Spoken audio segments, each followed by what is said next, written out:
வணக்கம் மக்களே. டூப்ளசிஸ் எடுத்த முடிவு. விராட் கோலியிடம் கெஞ்சிய ஆர்சிபி மீண்டும் கேப்டனாக திரும்புகிறார் கிங் கோலி. ஐபிஎல் கிரிக்கெட் தொடரில் தற்போது ஆர்சிபி அணி புள்ளி பட்டியலில் கடைசி இடத்தில் இருக்கிறது.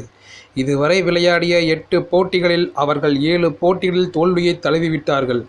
ஒரு போட்டியில் மட்டுமே வெற்றி பெற்று 2 புள்ளிகளுடன் தற்போது பட்டியலில் கடைசி இடத்தில் இருக்கிறார்கள். ஆர்சிபி இனி விளையாடப் போகும் 6 போட்டிகளில் வென்றால் கூட அவர்கள் பிளே ஆஃப் சுற்றுக்கு செல்ல மற்றவர்களின் தயவு தேவைப்படும்.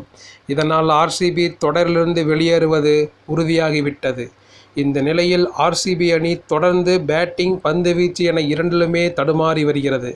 இதனால் கேப்டன் பதவியிலிருந்து விலகிவிடலாம் என பப் டூப்ளசிஸ் முடிவெடுத்திருப்பதாக ஆர்சிபி வட்டாரங்கள் தெரிவிக்கின்றன. டூப்ளசிஸ் வயதாகிவிட்டதால் நடப்பு சீசனிலே கேப்டன் பதவியிலிருந்து விலகி முற்றிலும் பேட்டிங்கில் கவனம் செலுத்த வேண்டும் என டூப்ளசிஸ் யோசித்து வருவதாக கூறப்படுகிறது. ஆர்சிபி அணி நிர்வாகமும் இது சரியான முடிவாக இருக்கும் என நினைக்கிறது.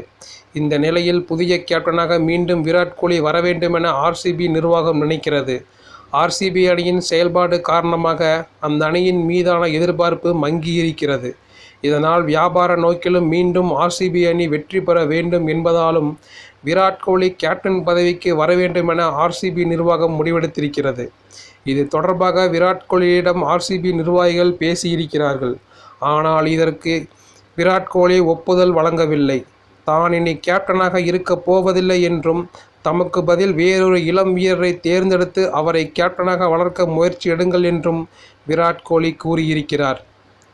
மேலும் மும்பை, சிஎஸ்கே போன்ற அணிகள் இளம் வீரர்களை கேப்டனாக தேர்ந்தெடுப்பதால் ஆர்சிபியும் இந்த முடிவை எடுப்பதுதான் சரி என்று விராட் கோலி வாய்ப்பை மறுத்துவிட்டதாக செய்திகள் வெளியாகியுள்ளது. இதனால் ஆர்சிபி அணியில் புதிய கேப்டன் தொடர்பான அறிவிப்புகள் விரைவில் வெளியாகும் என எதிர்பார்க்கப்படுகிறது.